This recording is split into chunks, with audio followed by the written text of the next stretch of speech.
asked me to read it. Well, you know. I'm an attorney's attorney, it's okay. Okay. I'm going to have to deal with that. Printed it out. How long have I been doing with this? How long have you had to deal with the culture? This is my 24th year. Give it out. This year. Oh my, For yes sure. you do. Yeah, you'll be sitting here this time next year. There's evidence that I flipped a few pages. You can see a couple emails that have gone out this year. Okay, you just keep going. This week, baseball, because I'm all, not only do I work at the World Series here, but I'm also on the international. That's when I jump back. Are you ready, sir? Reading the PPA. Think with the kids. I don't have a gavel.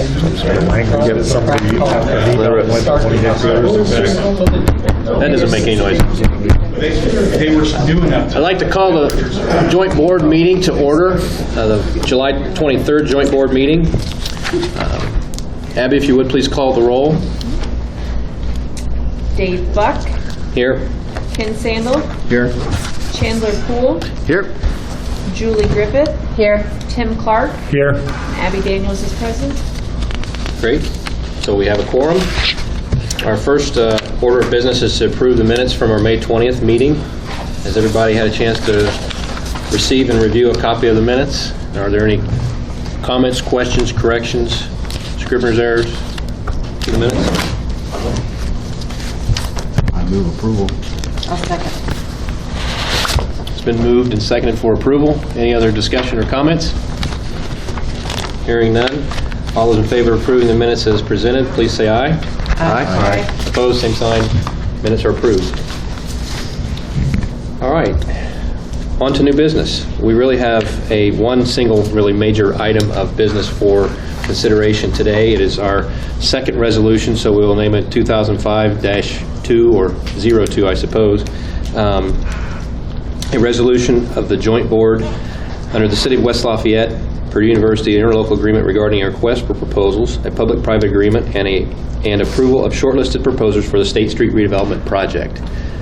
Can I have a motion to put this resolution on the floor, please? So moved. Second. There we go. So to start off, this resolution basically does four things. It will approve substantially the final form of the RFP that we will be sharing and sending out to the marketplace, to our offers, authorizing the publication of a notice of this RFP, designating officers of this board who will be assigned the ability to sign the public-private agreement, and approving the shortlisted teams. Now we've completed the qualifications process. So to start us off, I'd like to ask Rich Starkey from Barnes & Thornburg to come up and talk a little bit about the final form of the substantially final form of the RFP. So, Thank you. I'm Rich Starkey with the law firm of Barnes & Thornburg, and as you know, we've had put together a request for qualifications, a statement of qualifications, I guess was the formal name, that we have now received 3 potential offerors who are interested in bidding on the project, who've given their qualifications and have passed the necessary requirements that we set forth in the SOQ for their qualifications. And so now we're in the stage of actually going for the process under what we call the BOT statute, the Build, Operate, Transfer, Indiana Code 5-23, that provides for the actual request for proposals now. And so this is the first stage in this process, and basically what happens in this process is that we have these documents in front of you, which the RFP consists of the instruction to offer orders, the ITO, as well as the PPA itself. And those two parts then will be delivered to the 3 offerors, and we're expecting to do that on July 31st, next Friday. And in anticipation of that, we'll publish a notice probably on that Friday, saying that those 3 offerors are now the offerors that we're going to consider. So we now are in kind of the bulk of the BOT statute with this RFP, and as you will notice that the point at this point will be to get them moving towards getting all the documents and a final deadline in December of actually getting the formal offers from all of these. be happy to answer any questions you have, or where we are, where we'll be going in the process, or anything else that you may wonder about. Just a quick, easy question. How many times does this notice Just expire? once. Just one publication? Right.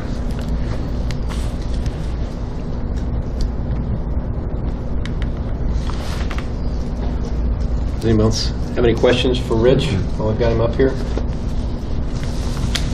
Okay. Thanks. We're good, thank you. As a part of this, we'll need to authorize, I believe we're going to try for at least 2 of our officers on this joint board to be authorized to sign the PPA. And I would suggest that we include in this resolution myself and Mr. Ken Sandel from Purdue, so we've got one representative kind of from Purdue and one from the city. So I would offer that to be an amendment or an addition into the resolution. And I don't know, should we do a motion and a second on that just to be formal, to amend the resolution as such? I'd second the motion to add both you and Ken as are having the ability to sign. Is there a second? Second. Okay, Unless it was your motion. I was going to You offer a moved. comment sure. after, because Ken asked me this question before the meeting, that although this is a good piece of housekeeping to take care of now, and I think probably keeps us in compliance with the process under the DOT statute, it's not a replacement for the eventual final form of the PPA coming back to you, to the board for your review and approval. Excellent. Great. So, knowing that, I think that we have a high level of comfort of adding that to the resolution, and I guess I would ask for a voice vote on adding those 2 names. So all those in favor of adding myself and Ken Sandow to the resolution, please signify by saying aye. Aye. Any opposed? Okay, so well, that's our amended resolution. David, let me clarify one thing too, that just so everybody's on the same page, along with this coming back to you with the PPA. So this will start a process beginning on Friday of lots of discussions with the 3 offerors, and so those discussions are, under the DOT statute, are meant to give clarification as well as new ideas and thoughts about the project. So the PPA, as you now see it, has blanks in it for, or bracketed with things that could change, and that the intention is that they will change as we discuss these with them. So just if you were alarmed at seeing some of those things, that's why they're there. The final PPA that has the final kind of numbers will come back to you. Very good, thank you. Is that in the September timeframe? Or? Final will be in December. Okay. Yeah. There will be quite a involved process of some rounds of one-on-ones with these teams, alternative technical concepts that they may offer up and bring to the table to be discussed and hashed out. And so it really could go a lot of different directions that we can't really predict until we start sitting down with them and understand their ideas a little bit more, the way they see this project. So while that's exciting, it's also kind of out of focus a little bit. So, and the kind of the last thing that this resolution does is approve the 3, well, potentially 3, I won't jump to conclusions, for Adrian. But Adrian would like to summarize the SOQ process for us. So Adrian, if you could do that, please. Sure. Adrian Allen, Associate Counsel at Purdue. Here today in my role as Chairperson of the Evaluation and Selection Review Committee. We had 3 teams in response to the RFQ. Flannery Road, State Street Mobility Alliance, and Walsh Partners. Our recommendation is that the joint board approve all 3 teams for the short list and pass them through to the RFP process. We're excited about these teams. All 3 feature a mix of national and Indiana firms. All 3 have international and national experience with public-private projects. So we're excited to see what they can do at the RFP stage. The very general overview of the SOQ review process. We had our committee, the evaluation committee, Chandler Poole, Dave Buck, and Don Peterson were members of that committee. We were supported by our teammates at KPMG, Barnes and Thornburg, and Parsons Transportation Group. The evaluation was thorough, but it was streamlined with 3 teams. We focused on 2 main areas, pass-fail, responsiveness. KPMG prepared a memo for the board. On page 2, you can see the 8 criteria that went into that section. Important elements of that were financial capability to perform the project and technical ability. Obviously, with our recommendation, they passed on all 8 criteria. Second section, second scope of work was a reference check that involved both a reference check on prior projects, similar projects they performed, and on the resumes of their key personnel. Again, on page 2 of the memo prepared by KPMG, you can see that we actually got live responses on 70% of those reference checks, which our advisors tell us is well within the range to be expected on a project such as this. And finally, as an overarching item, we asked our team members, and we had 15 to 20 people at a time doing this due diligence, to look for any red flags with regard to any team that might cause us to doubt their ability to procure this project successfully. And again, obviously, no red flags were found, so our recommendation is that all 3 teams be shortlisted and pass through to the RFP stage. Great. Any questions for Adrian? No? Thank you for doing that. So that really sums up the effective actions this resolution takes. And if there are any other questions or comments on the resolution, I'd ask for them now. I would just comment that they seem to be very high caliber teams that submitted. So just having 3, I'm assuming we're hearing that having 3, they're strong teams, and it seems like a good pool that should give us a very competitive and quality project. I would like to point out and add that there's a lot of local, both Tippecanoe County involvement in this project, but definitely the state of Indiana involvement on these 3 teams, and that's very encouraging. I think promising, and something that we from the city feel very strongly about making sure that is something that we get going forward, and it looks like that's going to be the case with no matter any of these teams that would be successful. So we're very pleased with that. Any other comments? No. With that, I'll call the question. All those in adopting resolution number 2015-02, please signify by saying aye. Aye. Any opposed? Resolution is adopted. Thank you. Next item of business is really to discuss the establishment of an affordability cap for the purposes of including eventually a number inside the RFP, the request for proposals that go out. And Steve, do you want to tell us a little bit about that process, where we're at, and kind of what we think where we're heading, I guess? Steve Schultz, Purdue Legal Counsel. The joint management team, again, with the support of our financial advisors at KPMG, the city's financial advisor, Jim Treat, actually advisor to the Redevelopment Commission, Jim Treat, and our legal team at Barnes & Thornburg. We've been working on the methodology for establishing the affordability cap that, as you know, will be included in the documents and will be the mechanism by which the responding teams will define their or propose their scope of work. This is a little bit different from other types of public works projects where cost effectiveness is the single most important criterion, and the whole goal of the competitive bidding process is to get the absolute lowest cost possible. Here it's slightly different because, as you know, the city and the university have identified the funding sources. Those are going to be what they will be, and the project scope is actually a very important, which is ambitious. The project scope is an ambitious scope, and that's a very important part of the important purpose and need of the project. So here our goal will be to say, in addition to giving us your best cost proposal, how much of the project can you build based on the affordability cap that has been established by the joint board. So the project sponsors are still working on the estimates of what the annual cash flows available for the projects are going to be. As a reminder, those cash flows are going to be coming from 2 TIP districts, TIP 1 and TIP 2.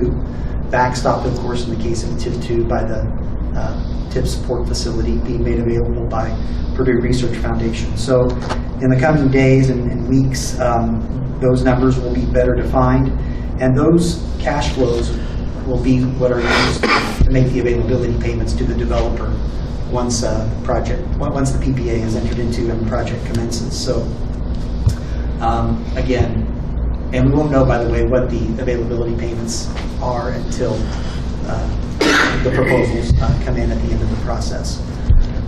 So we'll report back probably at your September meeting on what, with more sharp definition of what the annual cash flows are going to look like.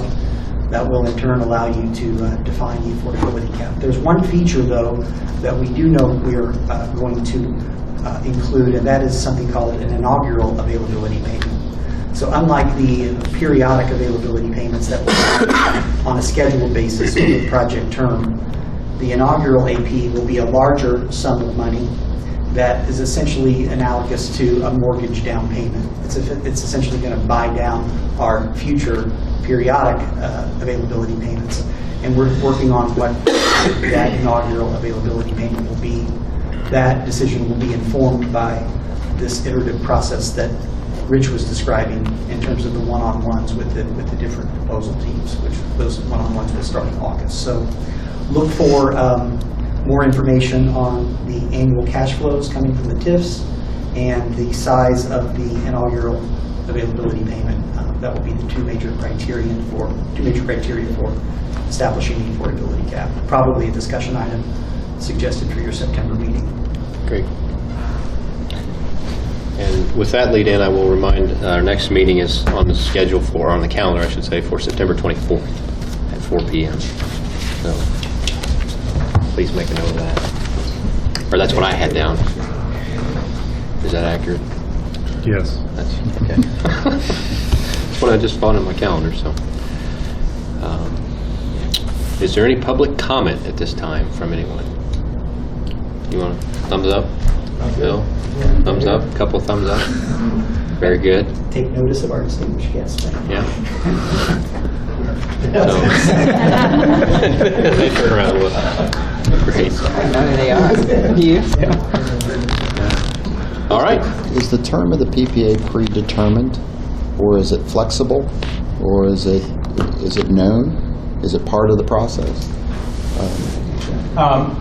It's actually known, and it's known in relation to the life of the TIF that's going to be had. So that is the, yeah. So you got the design, so 25 years, you got the design piece. So it's really 22. 22 is Yeah. the resulting Right. PPA term. Okay, all right, thanks.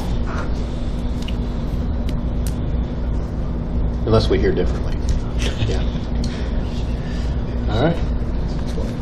Maybe one public comment from the peanut gallery is that, as the joint board knows, the joint management team is very focused on staying on the schedule that was set out and announced in the RFQ, and that'll be an important discipline that we try to hold ourselves to.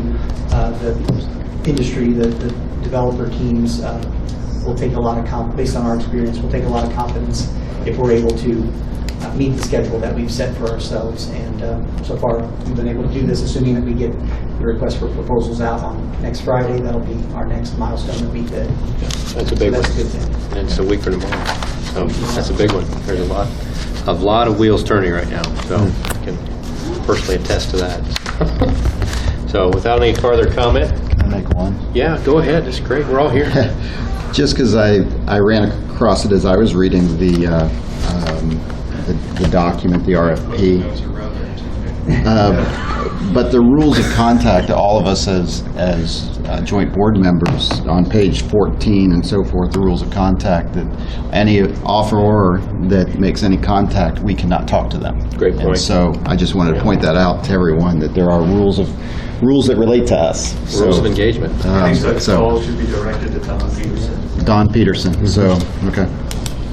Yeah, great point, Ken. Thanks for making that.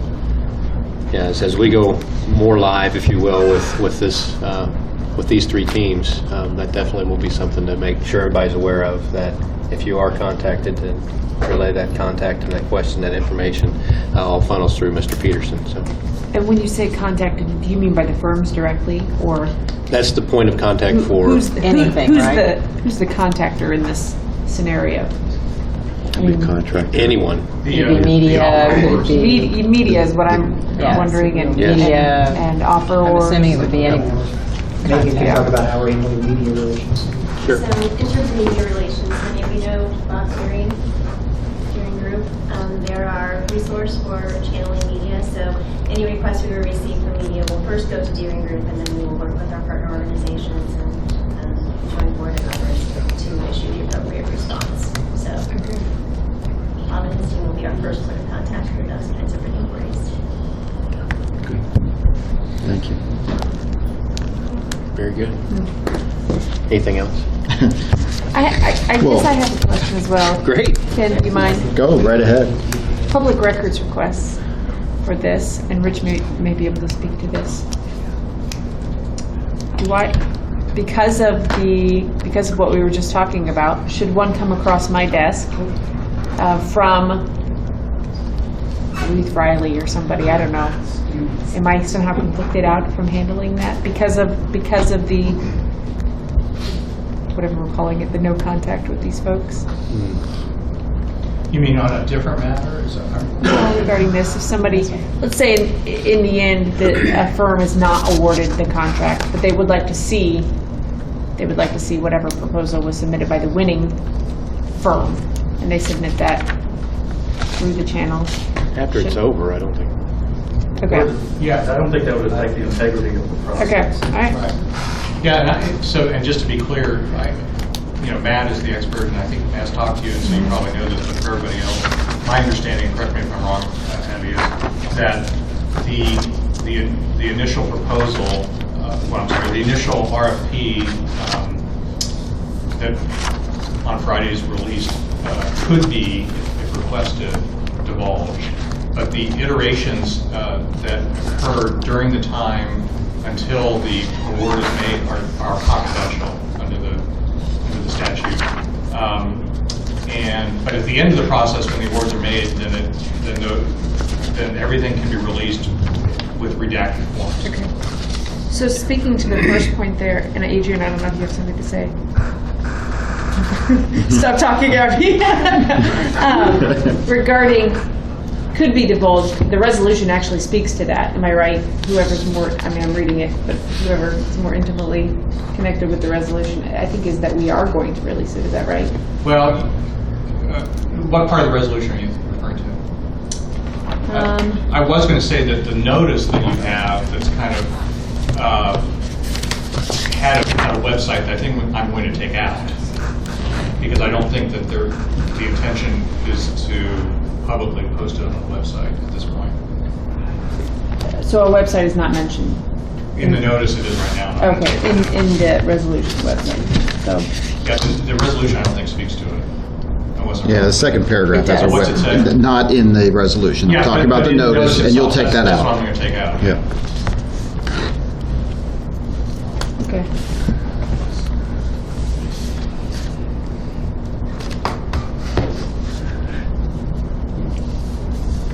Okay.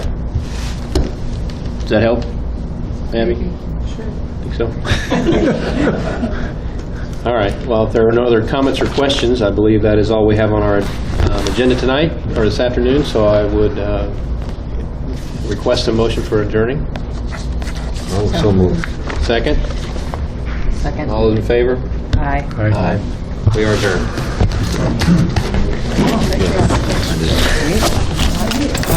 I thought it might-